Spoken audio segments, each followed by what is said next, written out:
Through you, Mr. Mayor, I can confirm that the streaming and the recording is on, and we are at 5:30. You may begin your meeting when you wish. Okay, thank you, Madam Clerk. I see that we have quorum, so I call into session this regular council meeting for Monday, May 16th at 5:30 p.m.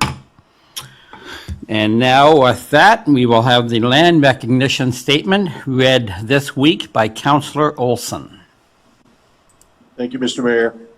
We begin this meeting by acknowledging the land on which we are gathered is the traditional territory of the Haudenosaunee and Anishinaabe peoples, many of whom continue to live and work here today. This territory is covered by the Upper Canada Treaties and is within the land protected by the Dish with One Spoon Wampum Agreement. Today, this gathering place is the home to many First Nations, Métis, and Inuit peoples, and acknowledging reminds us that our great standard of living is directly related to the resources and friendship of Indigenous people. Thank you, Councillor. Move on to the approval of agenda, and I turn to the clerk. Through you, Mr. Mayor, thank you.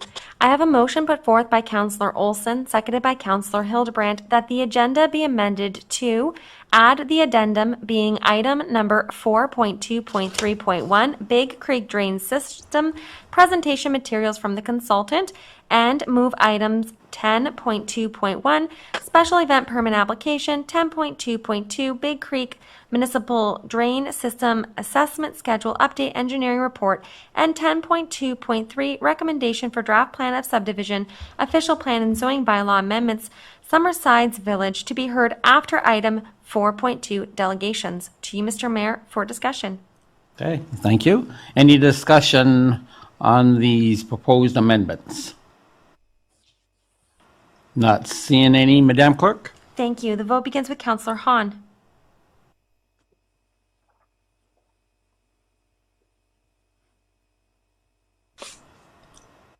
Yes. Councillor Hildebrandt. Yes. Councillor Kaur. Yes. Councillor Olson. Yes. Councillor Stewart. Yes. Councillor Wink. Yes. Mayor Junkin. Yes. Thank you, Mr. Mayor. That does carry. I do have a motion put forth by Councillor Hildebrandt, seconded by Councillor Olson. Be it resolved that the agenda for the May 16th, 2022 regular meeting of council be adopted as amended. To you, Mr. Mayor, for discussion. Okay, thank you. Any discussion on this item? Not seeing any, Madam Clerk? Thank you. The vote begins with Councillor Hildebrandt. Yes. Councillor Kaur. Yes. Councillor Olson. Yes. Councillor Stewart. Yes. Councillor Wink. Yes. Councillor Hahn. Yes. Mayor Junkin. Yes. Thank you, Mr. Mayor. That does carry, and that does bring you to the disclosure of pecuniary interest. Thank you. After viewing the agenda, does any council member have a pecuniary interest or general nature thereof to declare? See none, Madam Clerk? Thank you, Mr. Mayor. I have so noted. That brings you to your first presentation, and we have a presentation from the Fire Chief and Mr. David Cribbs, our CAO, with respect to pandemic updates. To you, Mr. Mayor, thank you. Thank you. Chief Limburner, you have the floor. Thank you, Mayor, and through you, Mr. Mayor, and the councilors, senior leadership team. Just a few numbers update. Overall picture is that we're continuing to improve in our situation related to COVID. So Pelham currently has a total active case count of 144. Our active rate is 3.0. That's based on 10,000 person population. We're the fourth lowest in the region out of 12. Niagara region, total active case count of 1,128 persons. Their total deaths in the region are 555. Our hospital admissions in the last 28 days, 56 in the acute ICU has gone down, and there has been 0 admissions on the ventilator side of things. And patients in ICU on ventilators represents 25.7% of capacity, so we're sitting very well there. Region's public health department's working with currently with 14 active outbreaks. The region's positivity rate is at 15.6. The new cases across the province continues to decrease. We're just over or just under 2,000 daily. We've had a total death count just over 40,000 across the province. Ontario hospital admissions continues to improve. 168 in ICU and 71 on ventilators. Across the country, we're averaging about 30,000 per week, but it's the fourth consecutive week in decline. So things continue, as I said, continue to improve. Across the vaccinations, the numbers are slowly going up, but definitely the vaccination clinics have considerably slowed. We're across Niagara, 82% have had 2 doses. Province-wide, they're at 87, and across the country, we're at 85. There's been a definite decline in positive cases amongst staff. We did have an uptick there for a few weeks, but lately it's been really been quiet, touch wood, and the number of positive cases has definitely declined. And as far as Pelham staff, we're still wearing masks around our facilities when the situation warrants. So that's the end of my report. Are there any questions? Okay, thank you, Chief. Turn to council. Any members of council have any questions or comments on the chief's report? Not seeing any. I'd just like to comment that the positivity rate is still up at 15.6. It's amazing how high that is staying for this length of time. But as you said, Chief, that is coming down with all the other figures. So sooner or later to get where we want it. Okay. Thank you again for your report. I turn to the clerk. Through you, Mr. Mayor, thank you. I have a motion put forth by Councillor Hahn, seconded by Councillor Stewart. Be it resolved that Council receive the COVID-19 update presentation from B. Limburner Fire Chief and Community Emergency Management Coordinator, and D. Cribbs, Chief Administrative Officer, for information. To you, Mr. Mayor, for any discussion. Any further discussion on this report? Not seeing any. Madam Clerk? Thank you. The vote begins with Councillor Kaur. Yes. Councillor Olson. Yes. Councillor Stewart. Yes. Councillor Wink. Yes. Councillor Hahn. Yes. Councillor Hildebrandt. Yes. Mayor Junkin. Yes. Thank you, Mr. Mayor. That does carry. Mr. Mayor, that does bring you to our delegations for this evening. We do have 3 registered delegates. Our first is the Hummel Properties, Inc. Summersides Village, and we do have Ms. Jennifer Vida, and we do have Ms. Sarah Premi. I'll just ask Ms. Leach to bring them both into the meeting.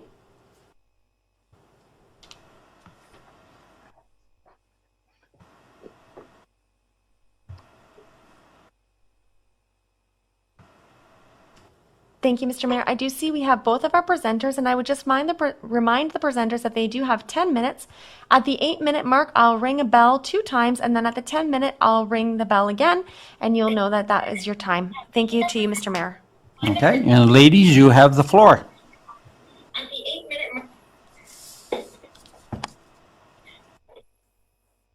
Good evening, Your Worship and members of council. I'm just silencing my phone because I had you on live stream on that. My name is Sarah Premi, and I'm appearing this afternoon on behalf of Hummel Properties, Inc. with respect to the Summersides Village residential subdivision application.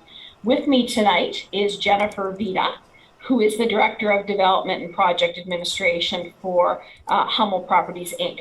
We have a very short presentation for you, submission for you this evening, and I can promise you we won't be using our full 10 minutes. You have before you this evening the staff recommendation report with respect to this application. The recommendation report recommends that the official plan amendment, the zoning bylaw amendment, and the draft plan of subdivision be approved. We concur with and we support the staff recommendation with respect to this matter. As you are all aware, this application relates to a parcel within the East Fonthill secondary plan that is comprised of 4.2 hectares of developable area. The proposal is to develop the lands for a residential subdivision comprised of 70 single detached residential lots. As outlined in your staff report, the application, in our respectful submission, we agree with staff that it is consistent with the provincial policy statement. that it conforms with the growth plan for the Greater Golden Horseshoe, and that it conforms with the region's official plan as well as your Town of Pelham official plan. The reason that we're here tonight and making this brief submission to you is that we're aware of the discussion at the public meeting on this application about the road connections to Summersides Boulevard. And we wanted to have an opportunity this evening to just very briefly address that specific matter with you. And we'll make our position very clear on this matter. It is our position and that of staff, as evidenced by the staff report, that the proposed street networking system within the proposed draft plan of subdivision is appropriate. It conforms with the policies of your official plan. And the plan, including the street network. This in Appendix B, Section 36, the developer is to provide temporary road access for fire vehicles. I'm concerned about them being able to turn around. And in Section 62 of that appendix, it said regarding curbside selection, if developed in phases where a through street is not maintained, the owner shall provide a revised draft plan to reflect a proposed turnaround or cul-de-sac. So my concern is there going to be a temporary turnaround on those streets until such time as the streets are put through to Summersides Drive? Through you, Your Worship. Thank you, Councillor Wink. I'm going to defer to Ms. Vida to respond to that question. Thank you. So the answer to that is we have actually designed into the plan to hold back 2 residential lots, lots 39 and 40, from the development. Those will have a temporary easement over them to provide for access and turnaround for garbage and fire services. And those will be designed to meet the standards for the proper radiuses and the proper compaction for those. And then once the streets finally do get extended out to Summersides, the easement will be taken off those lots and they'll be developed. So lots 39 and 40, you'll see at the very top of the plan, there will be a temporary access road that loops around to connect Street A and B. Perfect. Thank you. Thank you. Thank you, Councillor. Councillor Kaur, did I see your hand? Yes, sir. Through you, Mr. Mayor. Thank you very much for your presentation. I know we talked about our public meeting. Have you had any discussion with the people that own the lot 1395? Through you, Your Worship, Councillor Kaur, again, I'm going to defer to Ms. Vida. I have not. I believe she has. Yes, that's correct. So we had a group meeting that was hosted by town planning staff. Discussion we had with the neighbors. They don't actually own the property yet. They're in the process of doing a severance on 2 properties in order to acquire them. So we have had some discussions with them, and even prior to the public meeting that we have had some discussions with them as well. And through you, and I don't know if this is a proper question, are you looking at purchasing the property? The properties to the north, no, we're not. Okay, so if we approve this zoning, wouldn't you devalue that property, 1395? So they don't get the true value of that property, but you get a subdivision and their value of their property is diminished because now we're putting 2 roads in. Just to respond to that, I don't think it would devalue it. Those 2 road connections are identified in the town-approved East Fonthill Secondary Plan area. So that road network was planned and intended and part of a public process for a very long time. So I think that those prospective purchasers would be aware that the secondary plan calls for those 2 road connections. The 2 road connections are also carried forward on the north side of Summersides Drive, or Boulevard. Also, we've done some concept plans. I believe they're part of the staff report that show alternative ways that these lands can be developed in light of the 2 road connections. So it does not prejudice any future development on that property. Thank you. Thank you, Councillor. Any other comments, questions to the presenters? Councillor Hahn. Yes, through the mayor. So with regards to some of the other concerns that some of the other citizens had in Port Robinson, and I would imagine some of the folks that haven't even maybe thought so far ahead on Station Street, and that is are there going to be a buffer? Is there going to be trees, fences, anything that goes in the backyard of those homes, so as to not disrupt the folks that already have been living on Station Street for some time and Port Robinson Road for some time? Yes, through you, Mr. Chair. We actually have a draft plan condition that staff has put forward that requires fencing along the rear of all the lots that back onto Station Street. So that'll be done as part of the final development. Along Port Robinson Road, many of those dwellings already have fencing, and some of these properties will be up for redevelopment shortly. So there will be an opportunity through that. And there's probably, once the homeowners move in, going to be some communication between neighbors for fencing. That could be a shared cost between them if they agree on that. But along the residents on Port Robinson, the townhouses that are already there, there is a fence already that's been installed as part of that development.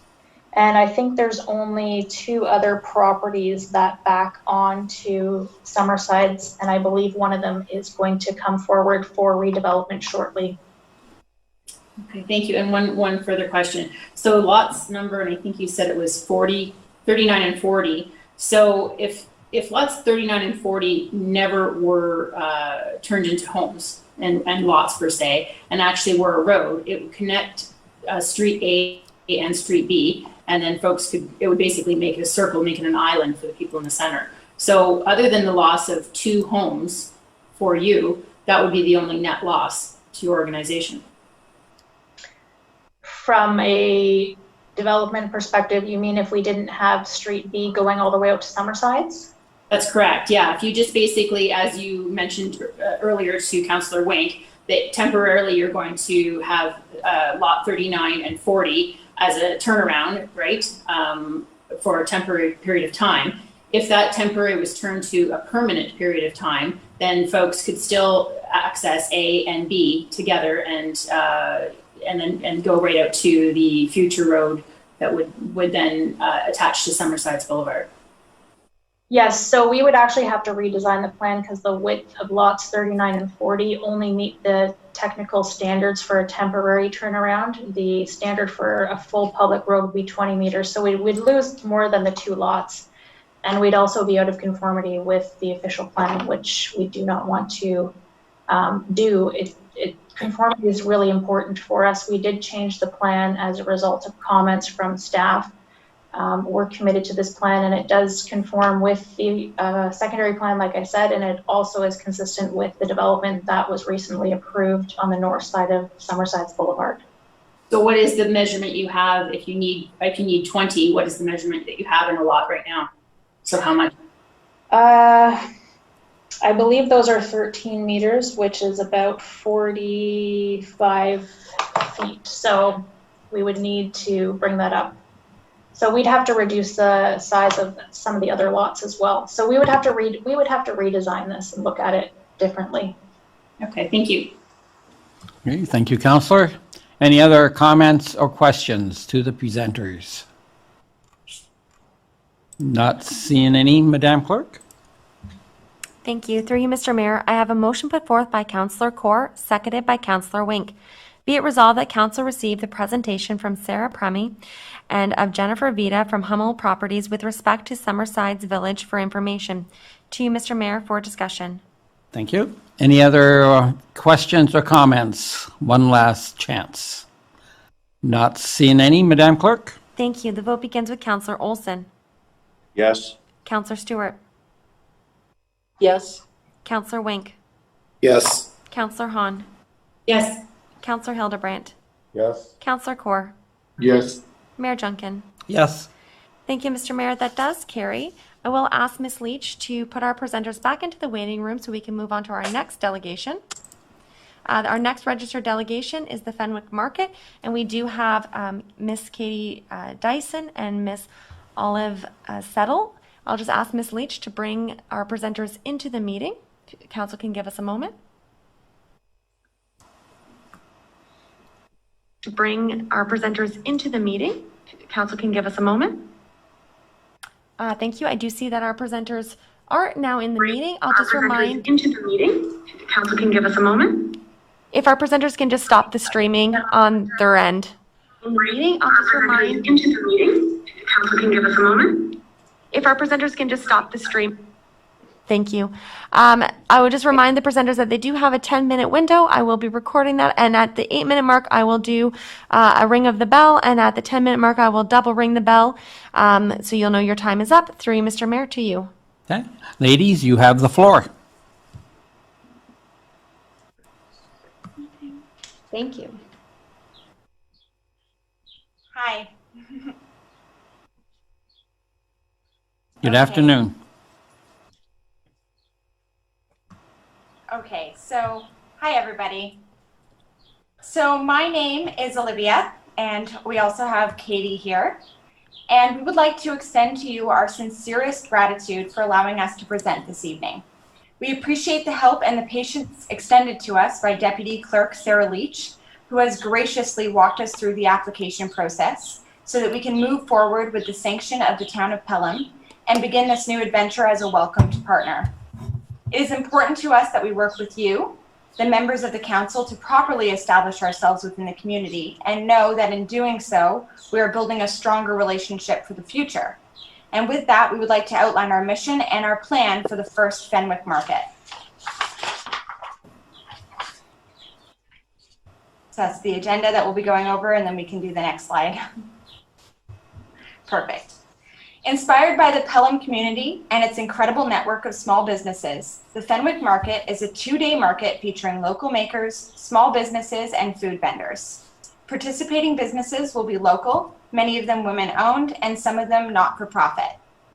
It is intended to be an inclusive and accessible initiative to support these small businesses that have faced unprecedented challenges these past 2 years, including overcoming a global pandemic and most recently the Herndon Estate Winery fire. We would like to introduce ourselves. We are Katie Dyson, that's the other one. Hi. And I'm Olivia Settle. We are partners in this venture and we are family. Our parents, McGee and Ernie Wilkins, reside in Fenwick at 1135 Center Street. We are both supporters of community, small businesses, shopping local, and sustainability. We found ourselves drawn towards makers, artists, and the sellers of vintage and secondhand goods. And that is how the Fenwick Market came to be. It is an idea based on our wanting to support and help to forward the success of small, family-run local businesses. Katie works in marketing professionally, and I have experience in event planning. We have partnered with Emily Burton of Burton Events Co., who has experience in similar events to ensure that everything runs smoothly. To ensure the event is a success, we will be promoting it via word of mouth at other community events and through local initiatives such as the Lions Club, local businesses, etc. Organic and paid advertising on social media, and lawn signs, flyers at homes who volunteer this, as well as businesses who we've connected with. So far, by connecting with the Pelham community and surrounding areas, we've secured 21 confirmed vendors and have another 15 pending applications. We've gained almost 400 followers on social media just through this, and connected with local charities that we could raise funds for at the market. And we're also open to ideas if there's a particular local cause that the council feels would be a good fit. As far as event preparation, to ensure the event runs smoothly and safely, we've secured over 10 volunteers to manage the various aspects of the event, including an information tent, parking, porta potty facilities, and all of that. A parking partner at the neighboring Concordia school property, approval and encouragement from our surrounding neighbors, and vendor agreements to ensure that this is a safe, family-friendly weekend. And we are also fully insured, and we're going to require our vendors to be as well. So, our long-term goal is to partner with the town of Pelham on this and future events. That will be both beneficial to Pelham as well as to local businesses. And with the support of you, this council, we truly believe that it will benefit the community and look forward to working with you on this. And of course, we are now available for any questions. Okay, thank you very much for that presentation. I will now turn to council. Any questions, comments on the presentation? Councillor Olson. Yes, through you, Mr. Mayor, and to the presenters, thank you very much. And I applaud the effort that you're putting in. I love entrepreneurship, and this is a great example of it. And I visited the parking site today, and I visited the site where you're going to have the event, and you know, it's quite a pleasing thing to see. I think this could be a great thing.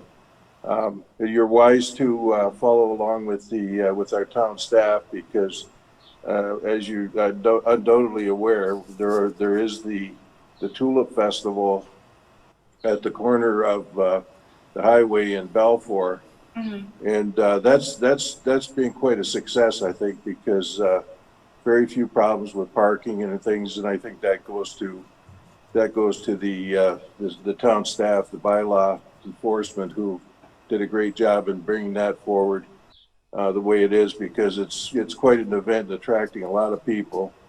And if you go to the local restaurants at noon in Fenwick or Font Hill, they're full of people.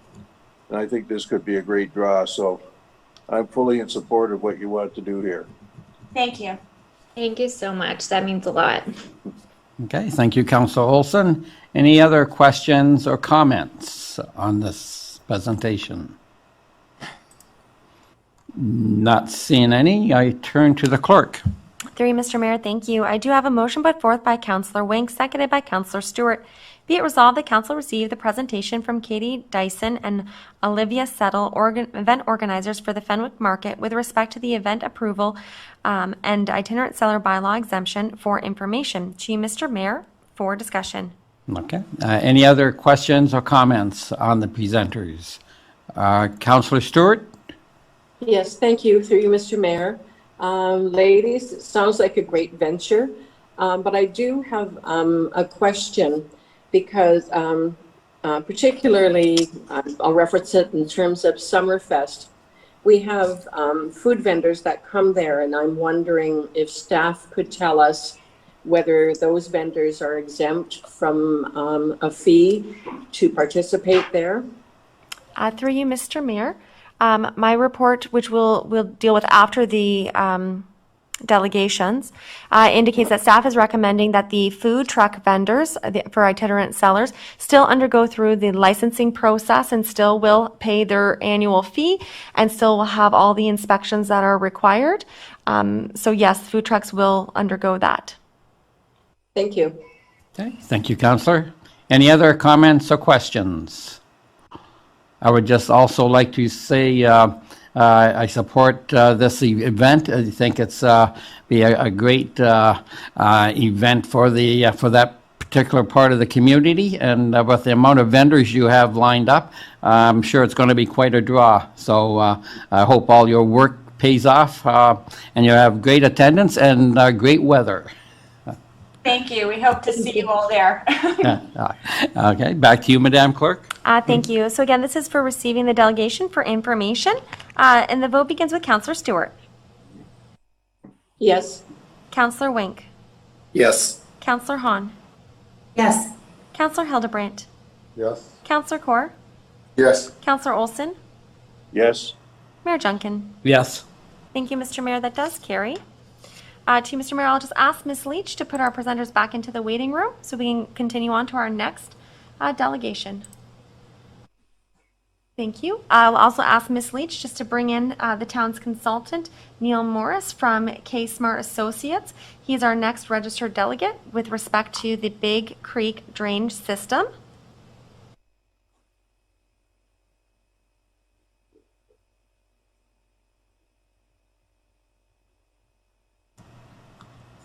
Just give us 1 second.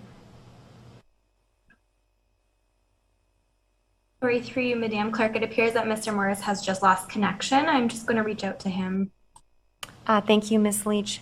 If council can provide us just 1 moment so Ms. Leach is able to establish connection.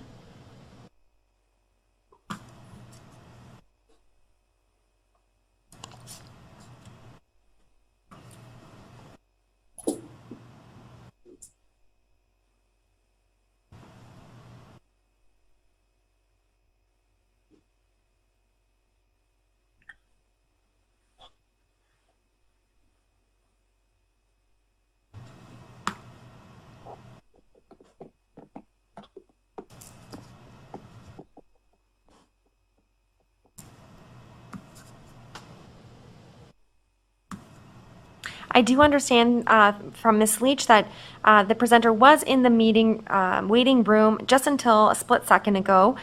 He may be having some connection issues. Does council wish to move to the next staff item report and then come back to the delegation, or would council prefer to wait just another moment or two? Let's wait one more minute, and then we'll go from there. Thank you, Mr. Mayor.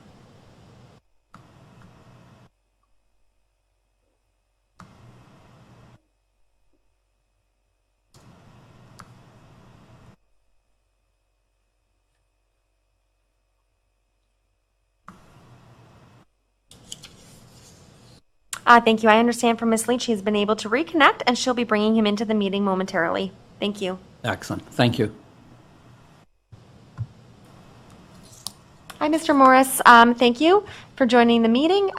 Just to remind you, you do have a 10-minute presentation window. You're welcome to share your screen, or the clerk's department can do that on your behalf if you so wish. And at 8-minute mark, I will ding the bell. Thank you to you, Mr. Mayor. Okay. Mr. Morris, you have the floor. Thank you, councilors. Let me just pull up my presentation.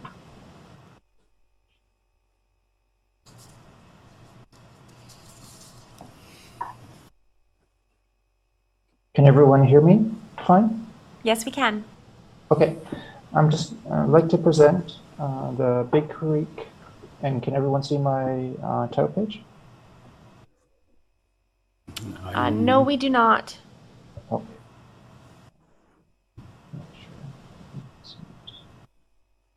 If you'd like to stop sharing your screen, I can ask the deputy clerk to share her screen. She does have a copy of your presentation available. Okay, I will stop. I'll just ask Ms. Leach to pull up the presentation and share her screen. Thank you. Thank you. There we go. Thank you. We do see the PowerPoint. Okay.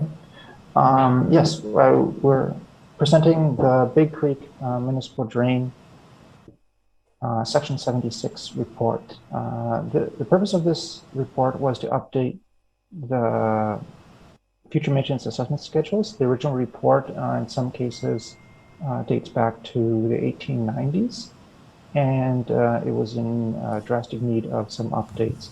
As well, the municipality had incurred about $100,000 worth of maintenance work that was done on the drain that needed to be billed out. And because in some cases the assessment schedules were over 50 years old, they weren't in a position to bill it out fairly to everyone in the watershed. So what we did in this case was to go through the watershed, confirm the watershed boundary, and then we also did updated the future maintenance assessment schedules for all the other municipal drains in the watershed that they're all connected. So the Nguyen drain, or the Sykes Nguyen drain, the Disher, Ridgeville, and Swartz drain as well. Next slide. So this is the watershed. In blue is the watershed boundary that we've determined. In some cases, we actually pulled information from storm sewer plans and things, and up-to-date contours, and we've changed the watershed boundary accordingly. The light purple line on the bottom is the Big Creek drain. The purple drain on the east side is the Ridgeville drain. Beside that, the green drain is the Disher drain. Beside that, in cyan, is the Swartzer drain. And beside that is the Sykes Nguyen drain in orange at the bottom. So this watershed encompasses a fairly substantial portion of your municipality. Next slide. So some of the statistics about the drains, there's about 10 kilometers of drain, which is the Big Creek. The Nguyen drain has about 5 kilometers, or 5.5 kilometers. Disher is about 3.5 kilometers. Ridge is about 8 kilometers, and Swartz is about 5 kilometers. So the total watershed in Pelham is about 3,800 hectares in land, and then we also have land that's in West West Lincoln, and Welland, and it's about 70 hectares and 110 hectares respectively. Next. So the breakdown of the report, to do the report, the engineering of the report, it was about $79,500. And then we have about $100,000 of maintenance that we included in this report so we could bill it out to all the landowners. So the total cost that's being assessed out to the watershed in this case is approximately $180,000. Of that $180,000, about $600,000 is assessed to Pelham, the residents' roads in Pelham, and about $4,000 is assessed to West Lincoln, and about $17,000 into Welland. Of that, about $130,000 is assessed to lands in Pelham, and about $3,000 to West Lincoln, and about $15,000 to residents in Welland. Next slide. So the assessments for the Section 76 costs are assessed out as lump sum amounts. So each property, if it's a small lot under half a hectare, is assessed $200, and large lots are assessed $40. And that's for everyone in the report, or everyone in the watershed, for the portion that is the Section 76 report cost or the engineering work. The maintenance work is assessed out as I've created in the schedules, and that's based on where they are in the watershed, if there is work on their property, a number of different factors. And this is some of the stuff we did with updating the report, including land use changes, as well as different land uses, as well as benefits, and we included intervals and sub watersheds which weren't included in the original reports. And then there's about $100 for each of the roads, and there's also MTO regional roads as well, which is $100. Next slide. So the main purpose of this meeting is, well, what we did initially was we had a number of public information meetings, and they went very well. We informed, I think a lot of the public found it very useful in explaining the Drainage Act process and why we're doing this and the necessity for it, and some of the benefits that they're going to get from it, and the actual cost to most of the landowners for the report. The engineering portion of it, the $20 to $40 was fairly nominal, and the major assessments for the maintenance was only occurred if work occurred on your property. And those people, if new culverts were installed, they saw the direct benefit from it. So it was very useful that way. And it's also to present to council the report. And if council has questions relating to sort of the watershed and the process we did, bring it forward at this meeting. We will have a subsequent meeting, which is called the Court of Revision.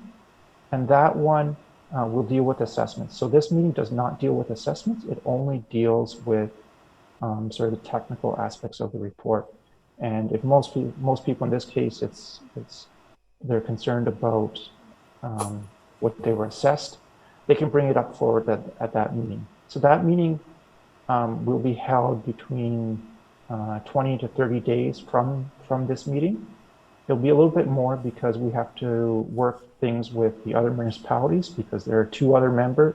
There'll be 5 members in the Court of Revision, 3 from Pelham, and then 1 from Welland and 1 from West Lincoln. And it's through municipal staff, we're working together to get all sort of parties together to have this meeting in the future. And that will specifically deal with assessments. So because since we are assessing out costs to landowners, they have the ability to appeal those assessments if they have concerns. Okay, next.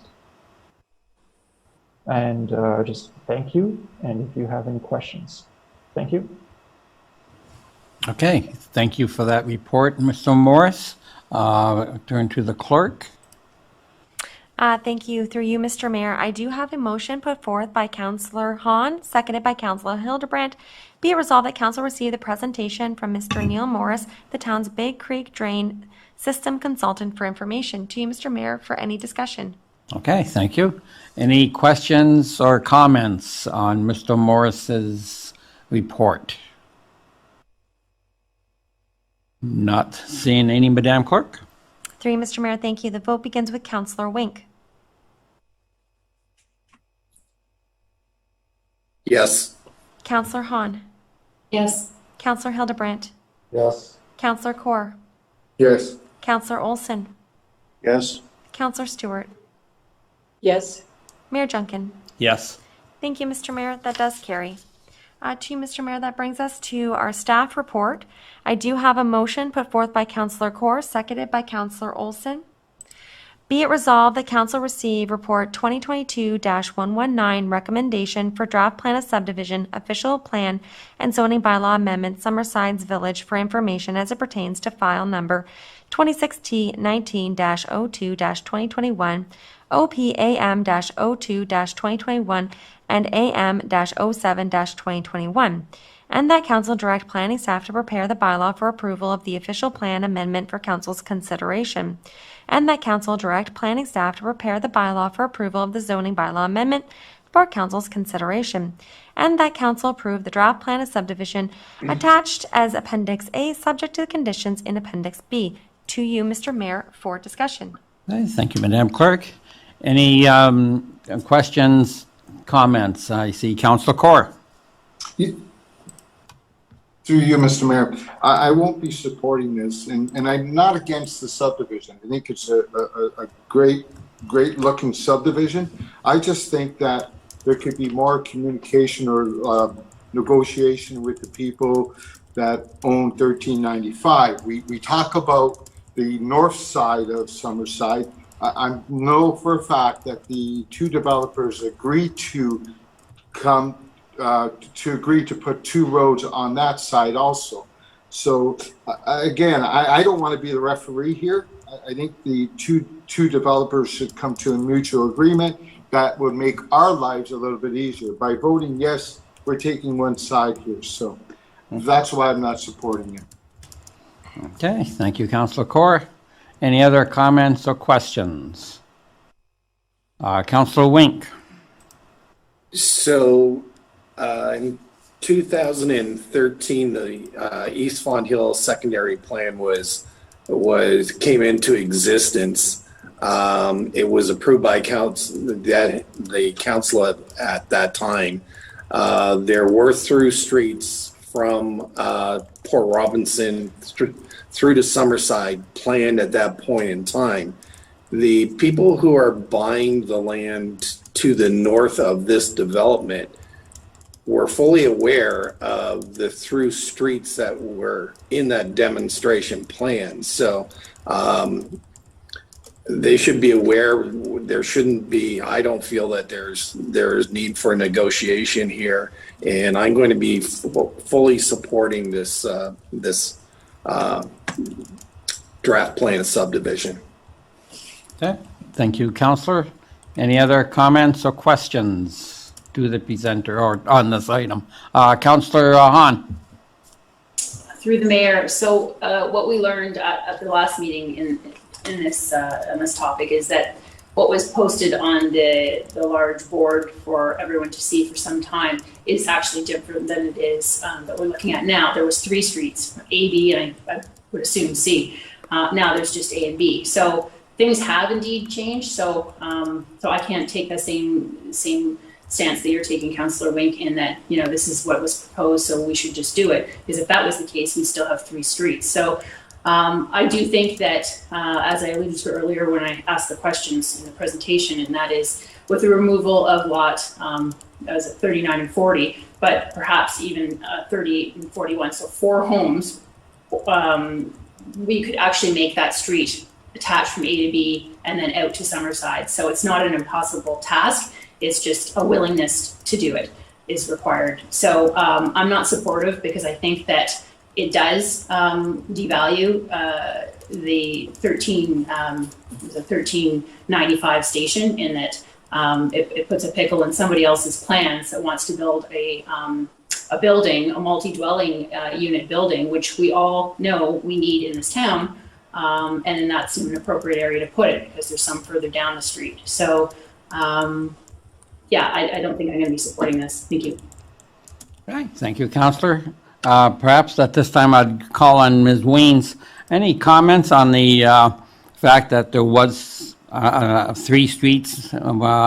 We started out at 2 in 2013. Any comments on that? Mr. Mayor, through you. So what Councillor Wink indicated was correct, that the official plan for the East Fonthill Secondary Plan area was approved, and it showed those integrated and connected street network system. The plan that was initially, or the application that was initially made for these lands did not provide for that. So in reviewing the application and ensuring that we have consistency with the town official plan, the applicant received comments that the plan did not comply, and they willingly made the changes to make the plan comply with the official plan in this area.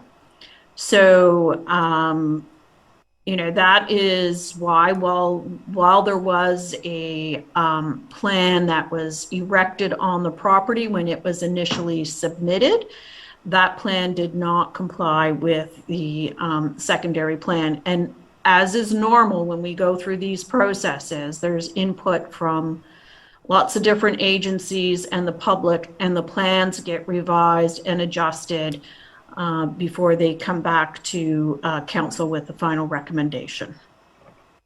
Okay. Thank you for that clarification, Ms. Weens. Any other comments or questions? Councillor Hildebrand. Through you, Mr. Mayor. I have the same concern as Councillor Hahn. What bothers me is this reminds me of the Kunda Park subdivision. A big sign, the residents all see what's going on, and then there's changes made in the background. That really bothers me, those kind of actions. I'm not saying I'm voting against it, but I sincerely dislike these large signs that the public all sees, that's more prominent than this piece of paper that we're seeing again tonight, and the official plan, which is hidden behind paper as well. And then the residents all of a sudden get up in arms because that's not what they're seeing. There has to be a better way of coordinating the signs that the public sees and the paperwork documents. And I'm not sure how that's going to be addressed, but it has to be addressed. I'm not sitting here voting to approve things when these things continue to go wrong. That's my comment. Okay, thank you, Councillor. Any other comments or questions? Myself, I will be supporting this application. I think that the fact that it's gone back to 2013 and the fact that this now conforms to our official plan, conforms to the Niagara Region official plan. The other owners at this time do not own the property yet. And like I say, as Councillor Wink pointed out, these plans have been in effect, and they should be well aware of what is in the drawings before they purchase the land. Any other comments or questions? Councillor Olson.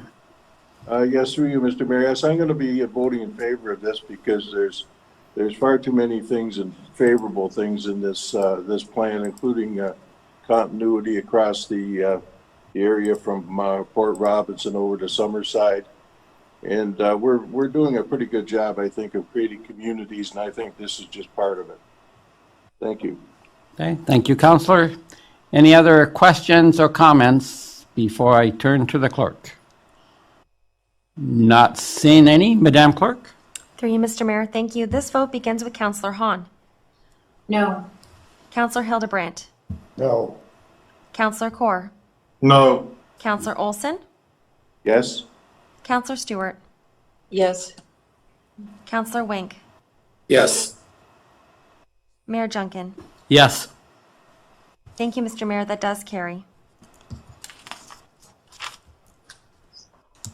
Thank you, Mr. Mayor. That brings us to our next item, and that is the special event permit application. And I do have a motion put forth by Councillor Wink, seconded by Councillor Hildebrandt, Be it resolved that council receive report 2022-0123, special event permit application, the Fenwick Market, for information, and that council authorize and direct the town clerk to issue a special event permit for Fenwick Market event running from June 25th to June 26th, 2022, subject to the approval of the town clerk, director of public works, director of community planning and development, fire chief, and any other applicable agency upon receipt of satisfactory drawings, plans, permits, or any other such document as requested, and that the special event permit include any such conditions of approval as requested by the said approval departments and/or agencies, and that council waive all licensing and requirement fees pursuant to bylaw number 3186/2011 for craft vendors only, in lieu of a $150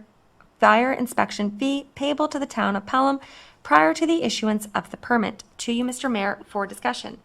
Thank you, Madam Clerk. Any comments or questions on the special event permit request? Councillor Wink. Yes, this is a really good event. I fully support the initiative, and I fully support the staff report with respect to having the food vendors be licensed. We run a number of festivals through the town, whether it's Summerfest, Canada Day, even something that's not run by the town, but the Tulip Festival, and all those food trucks had to pay fees. And I agree with staff that we should not be waiving fees for this particular festival. I think we'd be setting a precedent going forward. Okay, thank you for those thoughts, Councillor. Any other comments or questions? Okay, with that, I will turn, Councillor Stewart. Yes, I'm in agreement with Councillor Wink that they should be paying licensing fees. Okay, thank you. Councillor Hahn.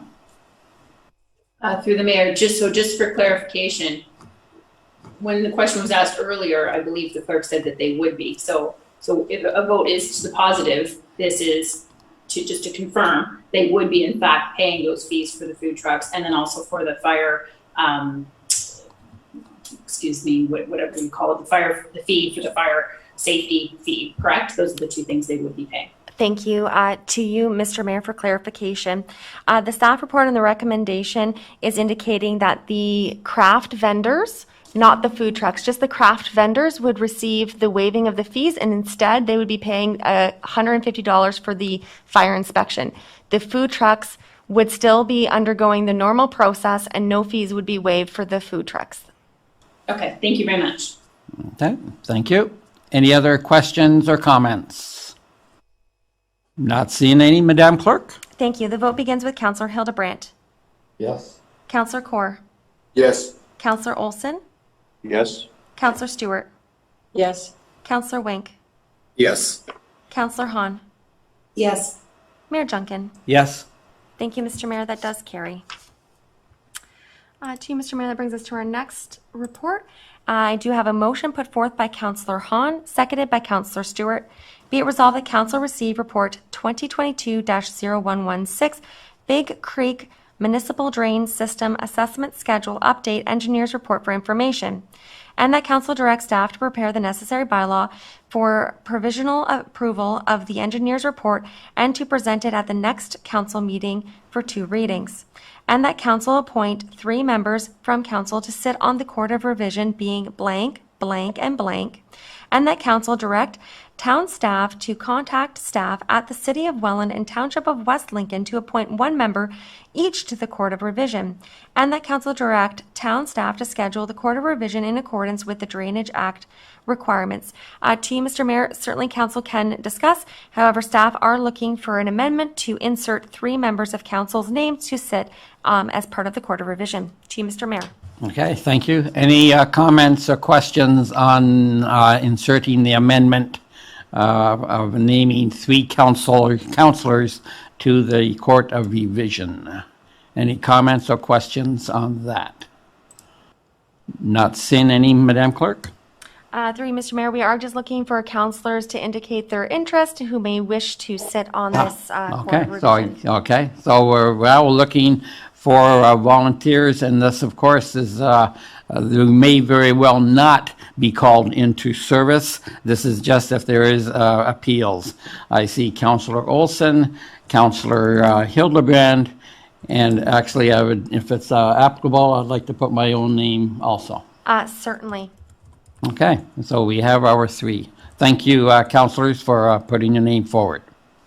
Thank you, Mr. Mayor. So now, what's on the floor is that the motion be amended to include Mayor Junkin, Councillor Olson, and Councillor Hildebrandt to be added within the third paragraph. I would need a mover and a seconder for this.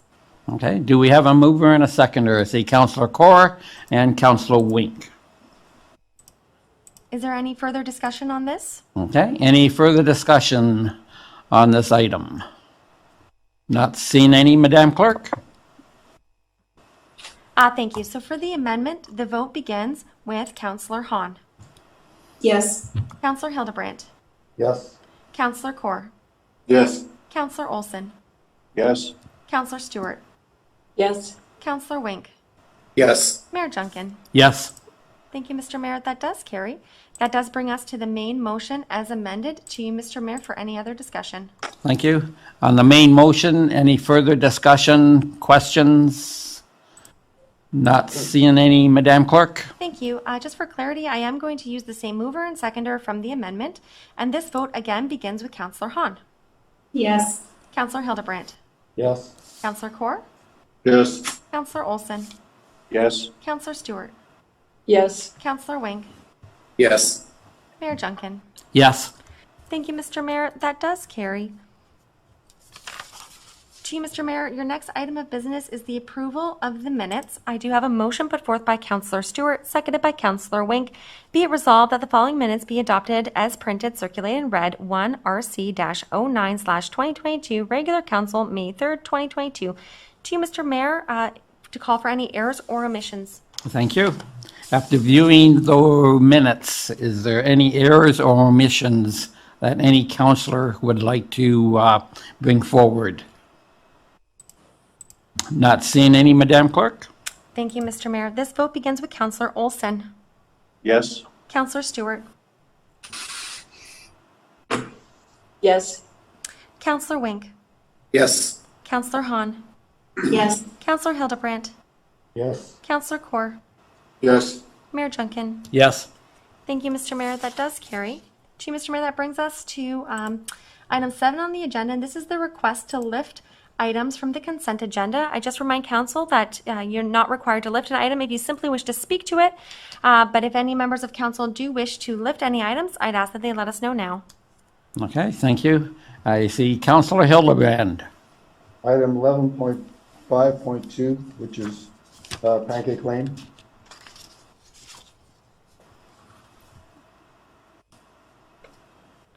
Just one moment. Just looking. Sorry, Councillor, can you repeat that number for me again? 11.5.2. The number was changed, it was 8.5.2. And with the revised agenda. Thank you. It became 11.5.2. Thank you. I'm working on papers, so I have the old number. I appreciate that. Is there any other items to be lifted? Any other items any councillor would wish to list? Not seeing any, Madam Clerk? Thank you. We'll consider that separately.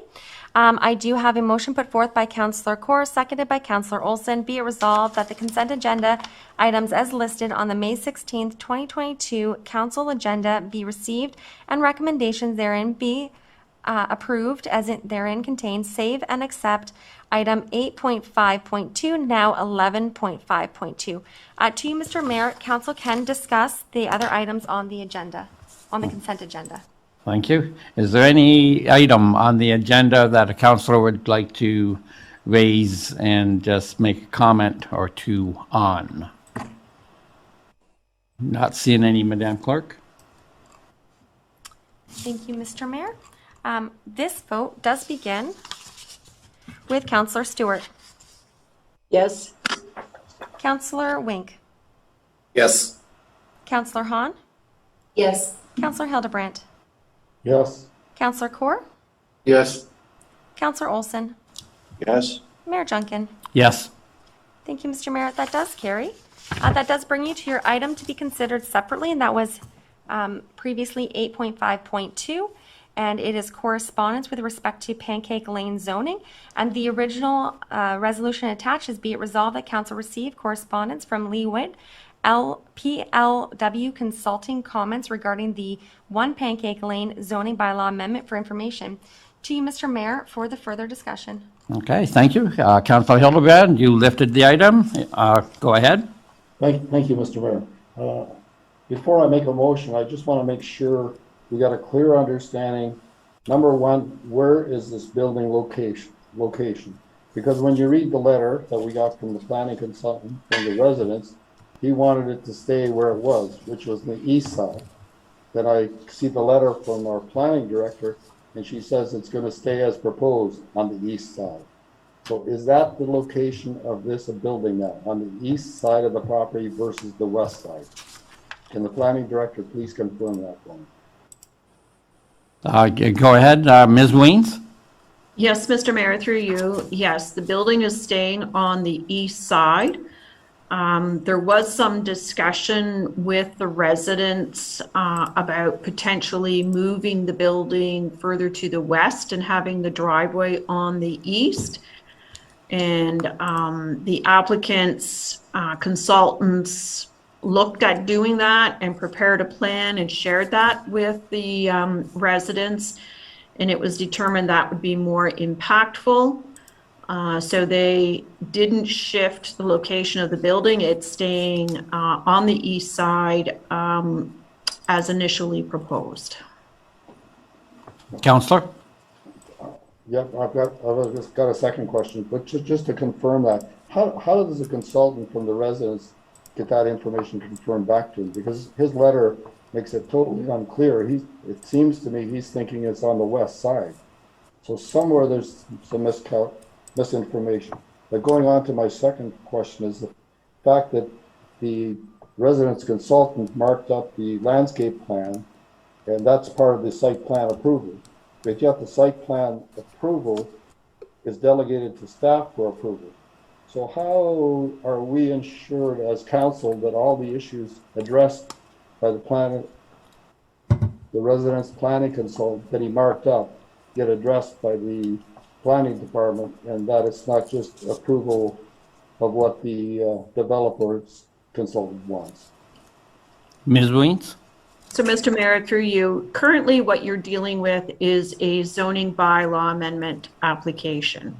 We do not have an application for site plan approval. We haven't received or formally received that landscape plan. During some of the back and forth discussions, it was shared with the applicant so that they could understand the landscaping that they were proposing to have. So those discussions will continue, will be ongoing, and once we have a site plan application, then we can share that information. But we don't have a site plan application. And so this is the conundrum that we're in. The applicants want to see, or the residents want to see, a level of detail that is typical at site plan stage and not at zoning stage. But council is being asked to approve the zoning bylaw. So those will continue to be ongoing discussions that we have once we get a site plan application. Thank you. I understand that, but it seems as though the applicant's planner provided the resident's planner with the landscaping and all the details of it. And that again, as you correctly state, is not what we're dealing with today, but that is part of the letter that the resident's planner has addressed. So I just want to make sure that that's still taken into account. Yes, Mr. Mayor, it will be. Therefore, I will not be raising an amendment or a motion to deal with this item that I lifted. Thank you. Okay, thank you, Councillor. Any other comments, first of all, on that item by any other councillor? Okay, not seeing any. Is there any other agenda item that a counselor would like to comment on? Oh, through you, Mr. Oh, Mayor. I'm sorry, Madam Clerk? Thank you. We still have this item on the floor, which is the motion to receive the information, just for information, and that is being put forward by Councillor Kaur, seconded by Councillor Olson. So if we can just have the vote on that, I would appreciate it. Okay. Thank you, Mr. Mayor. This vote begins with Councillor Hahn. Yep. Councillor Hildebrandt. Yes. Councillor Kaur. Yes. Councillor Olson. Yes? Councillor Stewart. Yes. Councillor Wink. Yes. Mayor Junkin. Yes. Thank you, Mr. Mayor. And that does conclude the items for separate consideration. Our next item on the agenda, to you, Mr. Mayor, is a motion being put forth by Councillor Olson, seconded by Councillor Hildebrandt. Be it resolved that Council receive Report 2021-0120 Recommendation Report for Application AM-01-2022 952 Foss Road Zoning Bylaw Amendment for information, and that Council direct planning staff to prepare the bylaw for approval of the zoning bylaw amendment application AM-01-2022 to amend the zoning bylaw from A-51 agricultural 51 to site-specific agricultural exemption, and A agricultural for Council's consideration. To you, Mr. Mayor, for discussion. Okay, thank you. Any counselors have questions or comments on this item? Not seeing any, Madam Clerk? Thank you, Mr. Mayor. This vote begins with Councillor Wink. Yes. Councillor Hahn. Yes. Councillor Hildebrandt. Yes. Councillor Kaur. Yes. Councillor Olson. Yes? Councillor Stewart. Yes. Mayor Junkin. Yes. Thank you, Mr. Mayor. That does carry. Mr. Mayor, your next item on the agenda is a motion put forth by Councillor Stewart, seconded by Councillor Kaur. Be it resolved that Council receive Report 2022-121 Recommendation for Zoning Bylaw Amendment Application 690 Quaker Road for information as it pertains to file number AM-11-2021, and that Council direct planning staff to prepare the bylaw for approval of zoning bylaw amendment for Council's consideration. To you, Mr. Mayor, for discussion. Okay, thank you. Any questions or comments? And I see Councillor Hildebrandt. Through you, Mr. Mayor.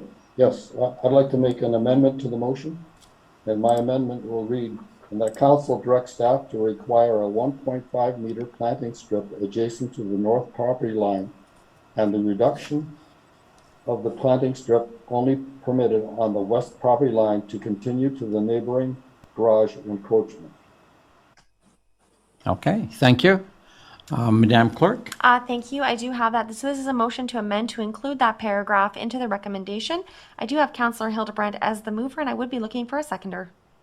Okay, thank you. Any, we need a seconder. Yes, we're looking Yeah, for a I'm sorry. seconder. We're looking Thank for a seconder to that amendment. And I see Councillor Hahn.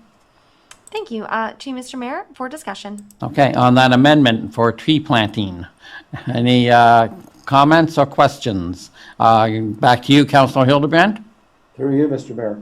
This was a request that Ward 3 councilors made during the previous meeting. And let me explain why I'm requesting it again. The picture that shows the evergreen trees being nice and bright and alive is not the actual picture of what it looks like today. The trees on the westerly portion are dead, look like they won't survive. All those trees are planted on the private property of the property owner behind them. It's in the swale area, and that swale area in the back is the stormwater management system that is behind Braden Way. And those behind the house swale management systems have a way of not remaining probably the way they were designed because of all the slopes and all the water that's put in the backyards, and in the end, I think that's what's killed these evergreen trees, so I suspect they don't have much life left in them, and that's why I'm requesting that this privacy of the strip be placed by the developer on this piece of property for the residents behind it. Thank you. Okay, thank you, Councillor Hildebrandt. Councillor Hahn?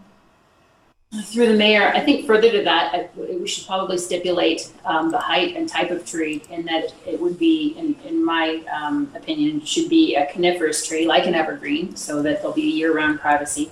And also that it'd be nothing less than a 7-foot tree, because the fence would be 6, so at least you'd have a good start and you'd have a little bit of privacy. Considering you're going to have folks looking down onto somebody else's privacy, I think we need to do something to try to speak to that and remedy this issue that no doubt people who have been living in Ryan's Grove are going to have a loss of their privacy. So I think that the onus is on us to do what we can to try to have some decent sized trees planted to try to help alleviate the issue with their privacy loss. Okay, thank you, Councillor Hahn. Before we go back to the clerk, I'll go to the Director of Planning. Ms. Weens, any comments on this amendment from staff's point? Mr. Mayor, through you, I don't have any comment. I mean, I think there's a lot of fear about privacy, but what I can tell you as someone who lives in a 2-story house, I look out my window. I don't look down into my neighbors' yards. It's just not something you do. You get up in the morning and open your blinds and look at the sky, and you leave your bedroom and go about your business. So I think there's a lot of fear around privacy that is really, probably to a certain degree misplaced. These yards also will have a larger deep yard or deeper rear yard. But, if there is a privacy screen there beyond what is already there, I mean, it's just more of the same. Okay, thank you for that. Councillor Hildebrand, are you, Councillor Hahn wants to be specific on the tree type and height. Are you willing to put that in your amendment? Absolutely. Thank you, Mr. Mayor. Okay, Madam Clerk? Through you, Mr. Mayor, I've just added into that amendment being coniferous trees not less than 7 feet in height, if I have that measurement correct. Councillor Hahn? Through you, Mayor, yes, that is what I had mentioned, yes, but I also have another comment that I'd like to make. And go ahead then, please. I just would like to speak to the Director of Planning's comments. So I live not far from there, and on more than one occasion, a 2-story house, and it's hard to believe, but privacy is pretty important to most people. And when you actually have binoculars looking down at you from a 2-story house that's not far from your backyard, that's a huge invasion of privacy. So it does exist out there, absolutely. And then you've got people who decide to put up cameras all over the sides of their house aimed at your home. So when you walk into your own personal backyard, you're actually on camera and they're watching on their phone. So there's certainly privacy issues that are, it's not paranoia, it's reality. And when I think people were pretty much locked at home for 2 years looking for things to do as they couldn't leave their homes for all intents and purposes because of COVID, people got curious, and luckily we're hopefully over the period where we have to be in lockdown, but certainly I think that privacy will always be something people are concerned with. So I don't think that that's an issue that should be downplayed in any way. Thank you. Okay, thank you for those comments. Councillor Wink? Just want a bit of clarification, Councillor Hildebrand. You were talking about the planting strip to the west. So that's between the vacant lot and the single-family dwelling to the west. Is that correct? The 1.5 meter planting strip adjacent to the north property line. That's the Okay. real.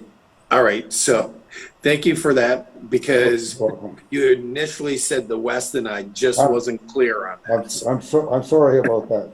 Okay, thanks. Okay, thank you for that clarification, Councillor Hildebrand. Any other comments on the proposed amendment? Not seeing any. Madam Clerk? Thank you. The vote begins with Councillor Hahn. Yes. Councillor Hildebrand. Yes. Councillor Kaur. Yes. Counselor Olson, Yes. Counselor Stewart, Yes. Counselor Wink, Yes. Mayor Junkin. Yes. Thank you. That amendment does carry. That does bring you to the main motion as amended. To you, Mr. Mayor, for further discussion. Okay, thank you. Now to the main motion as amended. Any comments or questions on that? Not seeing any, Madam Clerk? Thank you, Mr. Mayor, and I will be using the same mover and seconder from the amendments. Counselor Hildebrand moved and Counselor Hahn seconding. And the motion vote begins with Counselor Hahn.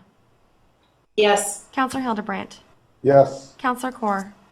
Yes. Counselor Olson. Yes. Counselor Stewart. Yes. Counselor Wink. Yes. Mayor Junkin. Yes. Thank you, Mr. Mayor. That does carry. Mr. Mayor, your next report is a motion put forth by Counselor Olson, seconded by Counselor Hildebrandt.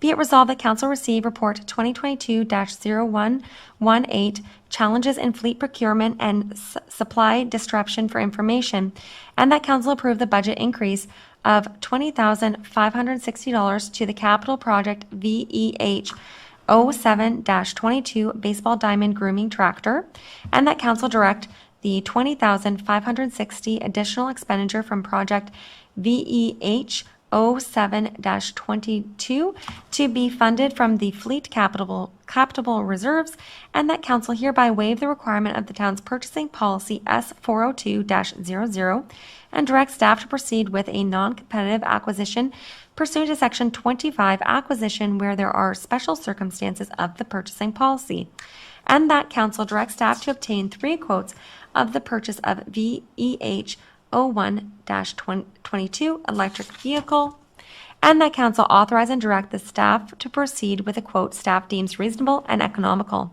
and that council commit in principle to the next 2 years, 2023 and 2024, of the 20-year fleet capital budget so that staff may tender critical fleet purchases in 2022 for delivery in 2023 and 2024. To you, Mr. Mayor, for discussion. Okay, thank you. Certainly is a thorough report and kind of a surprising report that we're so far out in getting snowplows for 23, 24. We have to order them now. Anyway, discussion, questions on the staff report. Councilor Hildebrand. Through you, Mr. Mayor. I do have a lot of questions, so I'll only start with the first one first, to allow all the other councilors to get a chance to ask questions. Because like I said, I do have a lot of questions. The first one is with regards to the tractor. Obviously, you went out for quotes and got a quote from one person for a value of almost double what it was budgeted for. Can I ask the question from the Director of Corporate Services, the information on that quote? Okay, Director of Public Works, Mr. Murray, or should I go to Mr. Cook? Thank you, Mr. Mayor. So I think the question was directed to the Director of Corporate Services. I also do have Ryan. Ryan is on the call, and he was hands-on in preparing those RFPs and those quotations. So I would like to pass it off to either one of those individuals. I didn't hear that. Go ahead, Ms. Teresa Quinlan Murphy. Through you, Mr. Mayor, I don't have the quote on hand here. I know that Ryan was working on that with the purchasing person. So Ryan, do you have that information in front of you? Yeah, to you, Mr. Cook. Through you, Mr. Mayor, if the councilor doesn't mind clarifying what he's asking, I don't quite understand what kind of information you're looking for. Who was a successful vendor, and who were all, like, I know you went out on e-commerce and you said you contacted one of the local vendors to give you a price. I presume that's how you got that bid. So I'd like to know the information on the bid and who the local vendor was you got the bid from. And did you go out to more than just the local small tractor manufacturers? Let's go. I see, I'm sorry, I see the Director of Finance. So through you, Mr. Mayor, right now this has not been awarded, so we can't disclose that information. It's still an open process, so it's not awarded. That's why we're here. We're coming to council for approval. because of the dollar amount that is higher. So we can't disclose that information publicly right now. But can you It's an open disclose, quote right now. or can you not disclose of whether you went further afield in the Niagara region other than by your e-commerce method of purchasing? But through Mr. Mayor, I can't comment on that. Okay. So the piece of equipment was spec'd in coordination with RCW staff, and it really did take us a long time to figure out what we needed. Piece of equipment was required for the job, and looked at the efficiency and the overall use of what this was going to do, and then looked at what we had like in the fleet currently, and determined that wasn't effective. Baseball diamond grooming equipment is very specific. So typically for ball diamond grooming, infield grooming, and the other use is really just golf courses. There's really only one or two different pieces of equipment that you can use for this.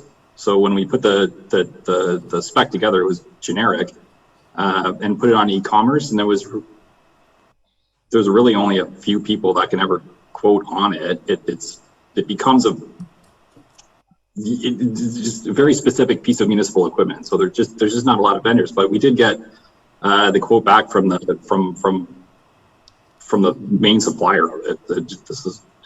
That's the way it worked. Councillor? Well, I'm not a golfer.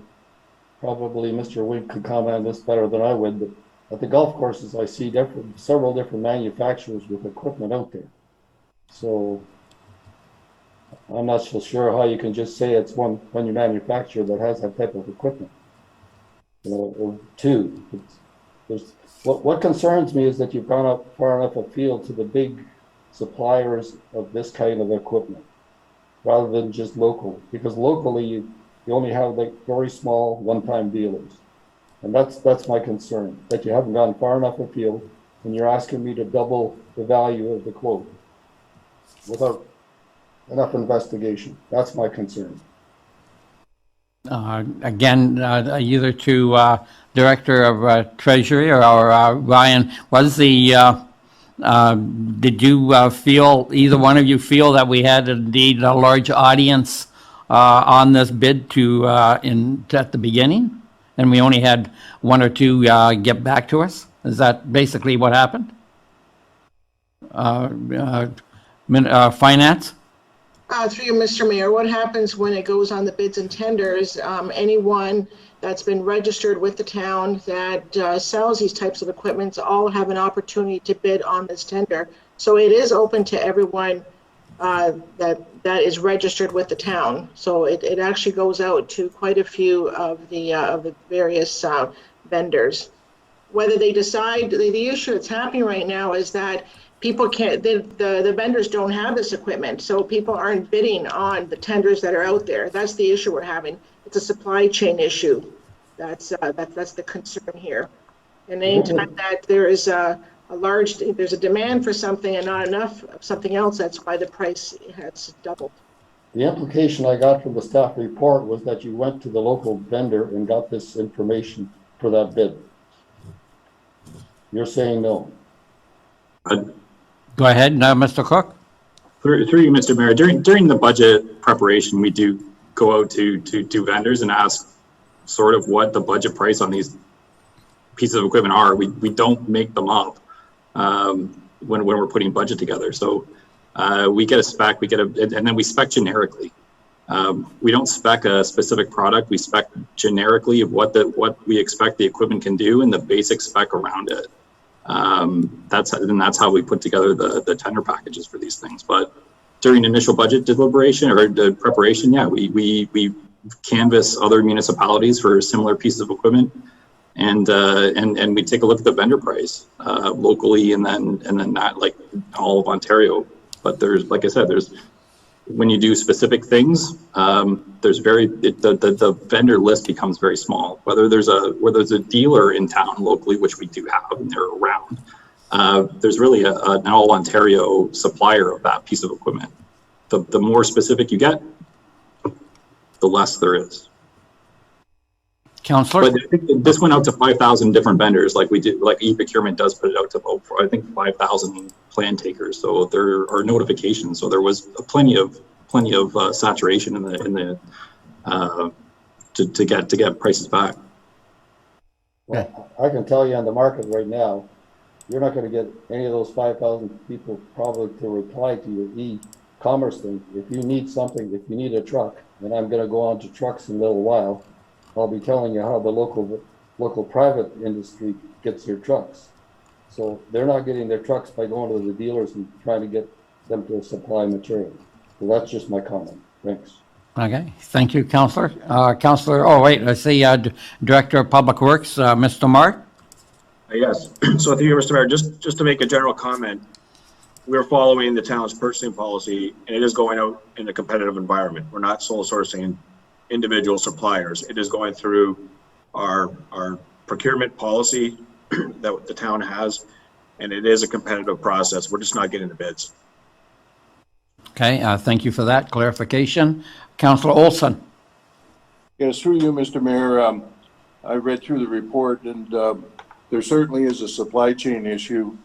And with Class 8 trucks, I looked up the capacity for the industry in North America, and it's 360,000 right at the moment per year, and demand right now is 600,000. So it's unlikely that you're going to have any kind of a chance at a vehicle between now and the end of probably 2024.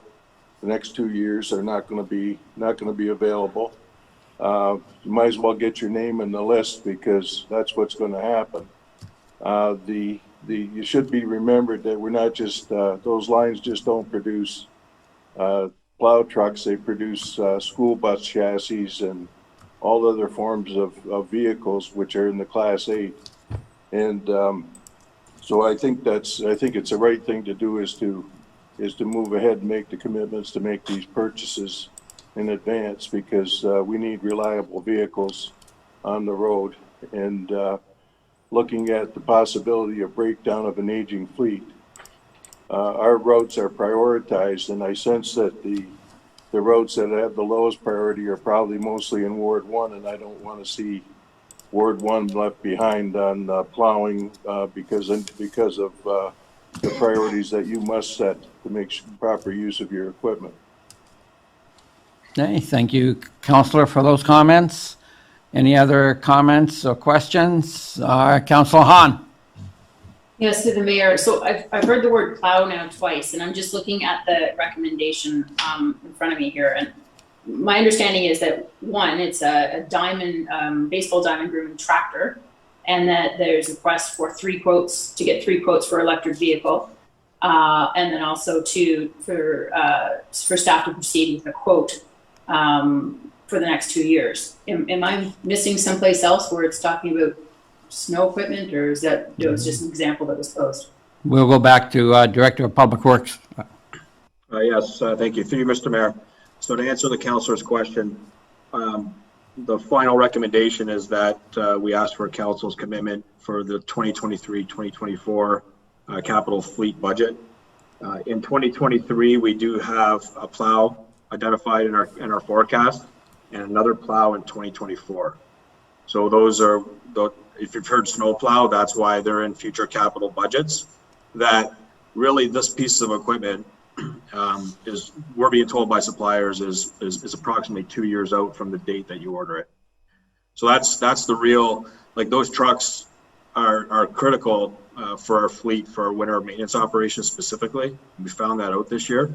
The snowplow trucks are aging. They perform much better, even in the urban areas, with respect to the ability to be able to push snow off the road. And so we're just trying to look down the road to say, we've got these capital expenditures with plows coming up in the future. We want the commitment now to be able to put that order in, basically get in line and get in the queue.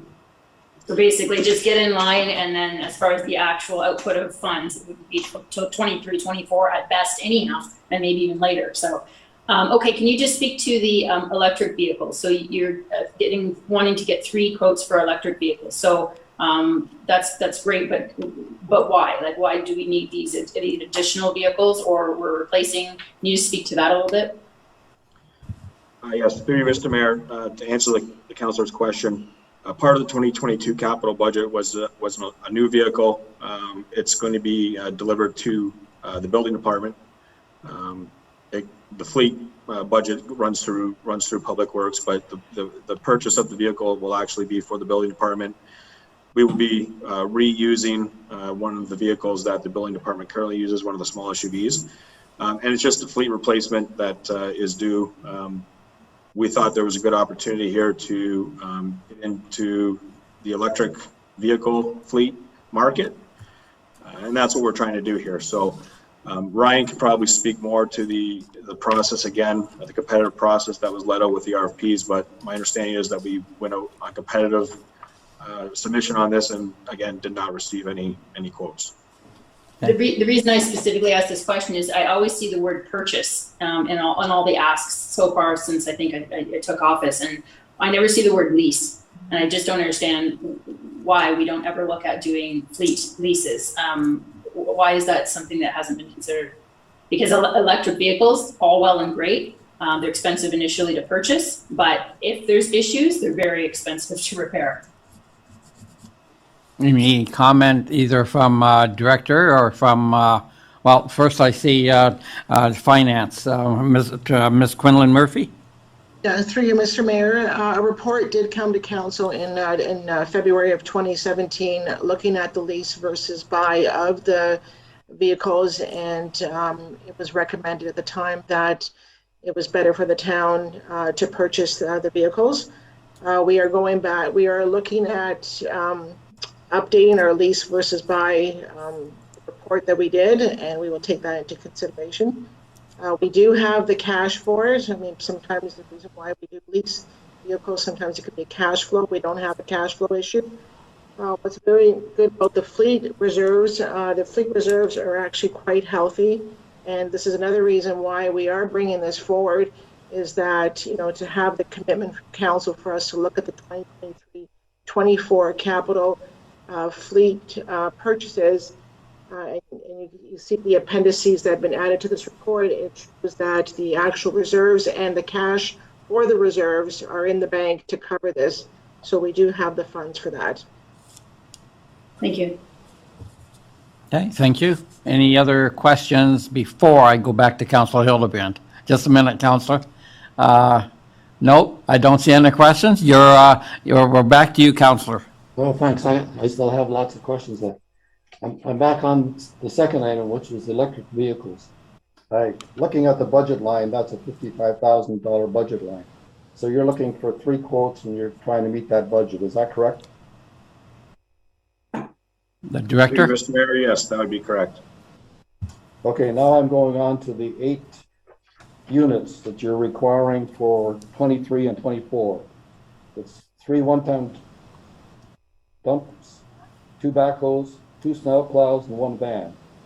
When I add together the budget numbers for that, it comes to 1.295 million. In your report, you're only asking for 1.210. Are you missing a vehicle, or not all the numbers are there? Any comments from anyone? Through you, Mr. Mayor. With respect to the budget forecast for 23 and 24, I have broken it out. So the total, so what's included in those numbers, which you need not consider as part of the purchasing, is that we have money that's put in the capital budget that covers off leases and rentals. So that would be included in those total numbers. And what you need to actually look at is the actual purchase amount for the specific vehicles. With respect to 2023, the capital budget that would be required to purchase a small SUV, a 1-ton dump, a utility van, backhoe, and a snowplow was $680,000 for 2023. For 2024, snowplow,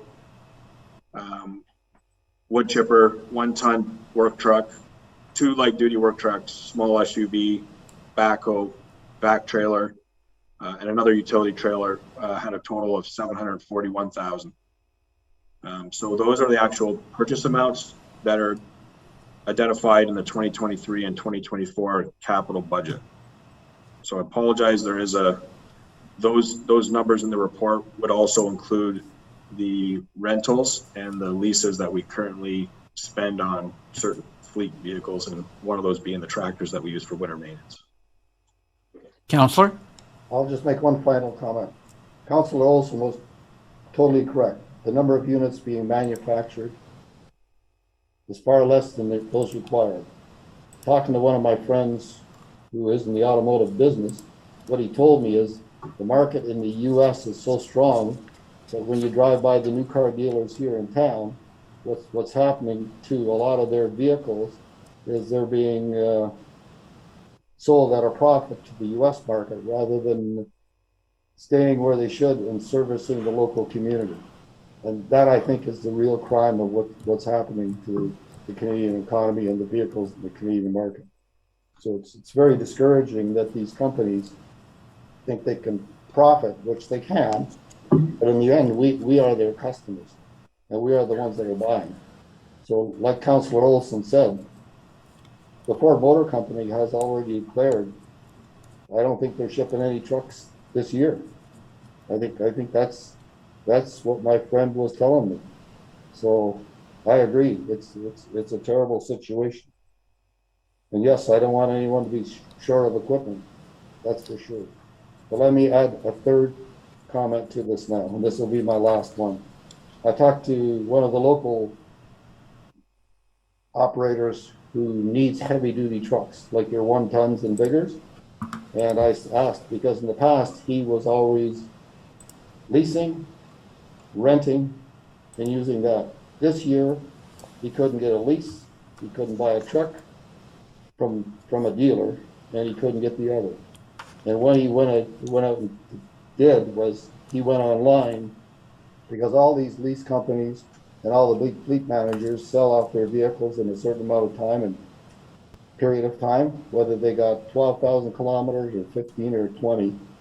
And that's how he got his equipment. He got what he wanted, didn't necessarily pay what he wanted, because his wife told him, you can't walk this stuff to the market. You need these trucks.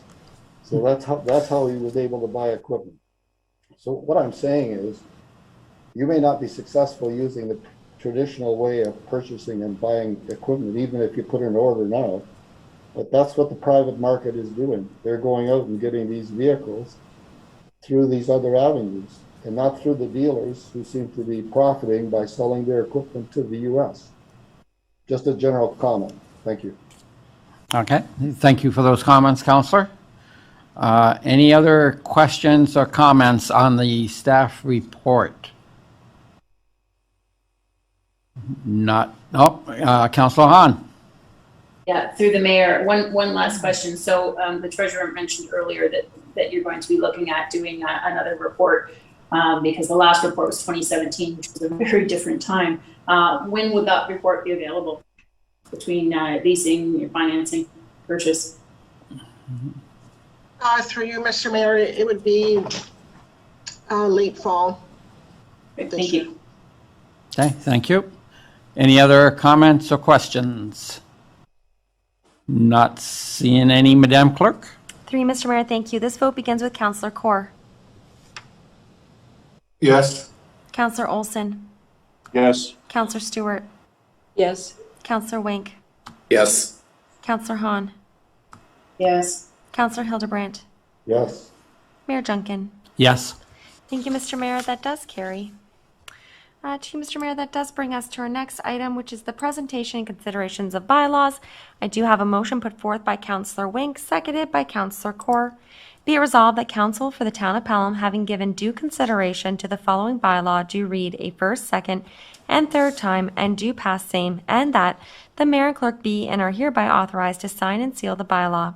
1. Bylaw number 4452-2022, being a bylaw to appoint Hannah Nichols, Officer 120, as bylaw enforcement officer, property standards officer, and provincial offenses officer for the corporation of the town of Pelham.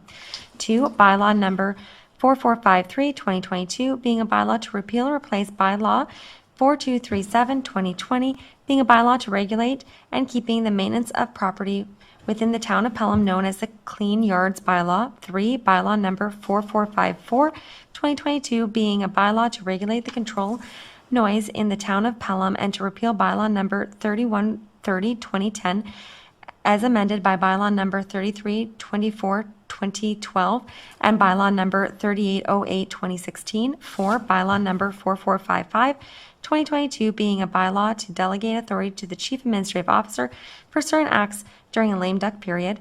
5, bylaw number 4456, 2022, being a bylaw to amend zoning bylaw 1136, 1987, as amended for lands located on the north side of Pancake Lane, west of Pelham Street, legally described as Part Lot 1, Concession 8, Township of Pelham, and Part 1 on RP 59R 15899 in the town of Pelham.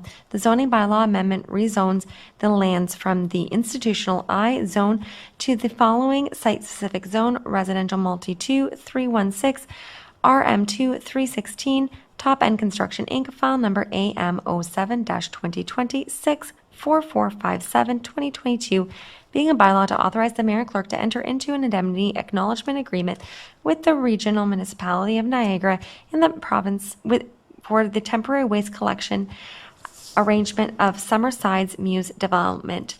To you, Mr. Mayor, for further discussion. Thank you, Madam Clerk. On the 6 bylaws, is there any questions or comments from any councillor? Do not see any, Madam Clerk. Thank you. The vote begins with Councillor Olson. Yes? Councillor Stewart. Yes. Councillor Wink. Yes. Councillor Hahn. Yes. Councillor Hildebrandt. Yes. Councillor Kaur. Yes. Mayor Junkin. Yes. Thank you, Mr. Mayor. That does carry. To you, Mr. Mayor, your next item on the agenda is the notice of motion, and we do have a notice of motion being put forth by Councillor Olson. To Councillor Olson. Okay. Yes, thank you, Mr. Mayor, through you. I want to make a motion. I'm proposing a motion that, based on the Ridgeville parking, that it would read approximately like this. Whereas staff has previously been directed by council to prepare a report pertaining to the town's parking bylaw, and whereas the draft municipal plan indicates the capacity options, the draft municipal parking study indicates the capacity of current parking options at Ridgeville are consistently being exceeded. And whereas expanded our parking options would immediately improve the competitive positions of important local enterprises, and whereas the town owns a parcel of vacant land on the southwest corner of the intersection of Effingham and Canberra, now therefore staff be directed to report to council which details options for expanding the use of these properties, provide parking options for the shops of Ridgeville, and the staff provide a cost comparison between the traditional methods of servicing and the Ontario Build Right standards. And the staff is further directed to draft any closed session companion report they deem necessary or appropriate to address legal ramifications of the changes in land use, and that the reports be delivered to council by, and I said July 25th, 2022. Okay, thank you, Councillor. So to you, Madam Clerk, it says notice of motion. Clarify? Yes, through you, Mr. Mayor. This is just the verbal introduction notice of motion. It sounds as though Councillor Olson has a general idea of what he'll be looking for. We don't need any movers or seconders, and they will be listed in full on the upcoming agenda at the next meeting. Excellent. Thank you for that. Okay. Thank you for that notice of motion, Councillor. Obviously, there is no discussion on it at this time. Back to you, Madam Clerk. Thank you, Mr. Mayor. I do have a motion put forth by Councillor Hahn, seconded by Councillor Wink. Be it resolved that the next portion of the meeting be closed to the public in order to consider a matter under Section 239(2) of the Municipal Act as follows. C, proposed or pending disposition of land by the municipality. one item, file LO7-2019-02-S, property located in Ward 1. To you, Mr. Mayor, for any discussion. Okay, any discussion going in closed session? Not seeing any, Madam Clerk? Thank you. The vote begins with Councillor Stewart. Yes. Councillor Wink. Yes. Councillor Hahn. Yes. Councillor Hildebrandt. Yes. Councillor Kaur. Yes. Councillor Olson. Yes. Mayor Duncan. Yes. Thank you, Mr. Mayor. That does carry. If council can just give me a few moments to turn off the streaming and the recording. Of course.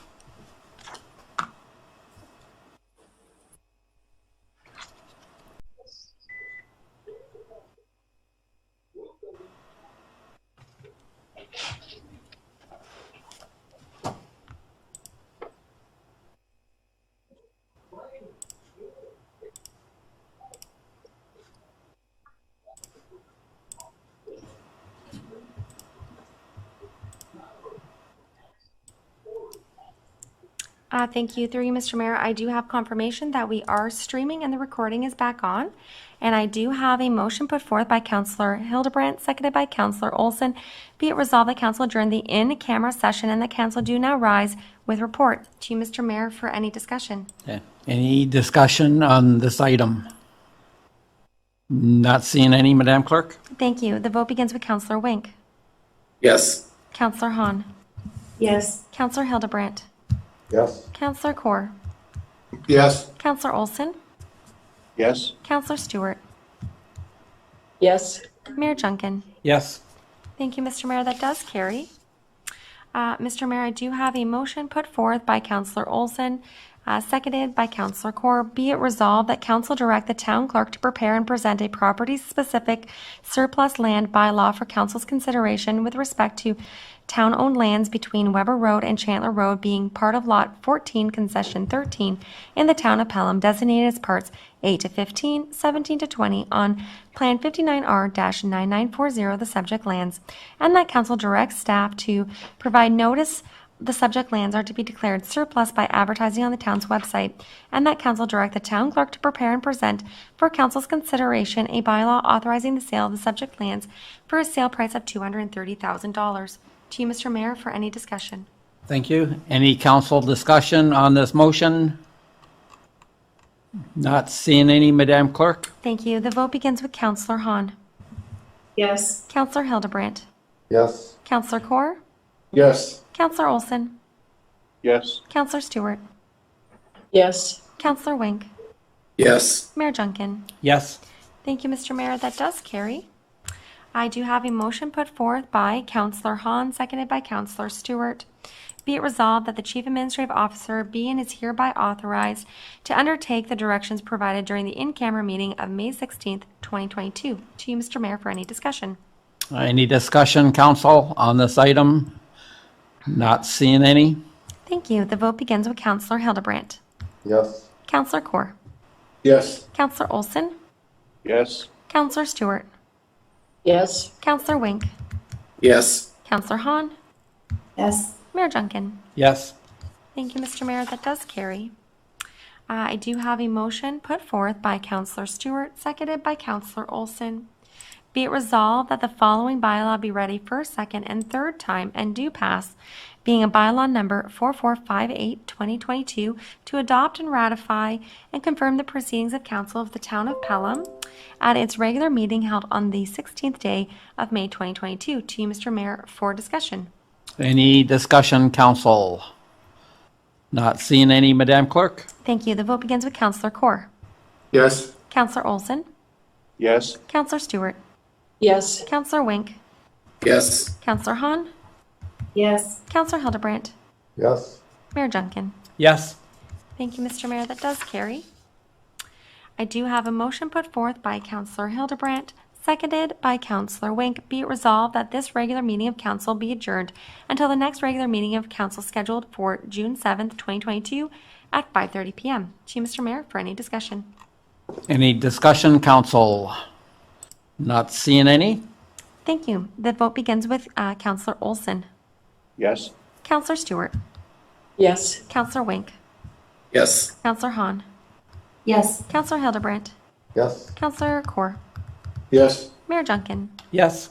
Thank you, Mr. Mayor. That does carry. It is 7:25, and you can gavel out your meeting. Good night, council.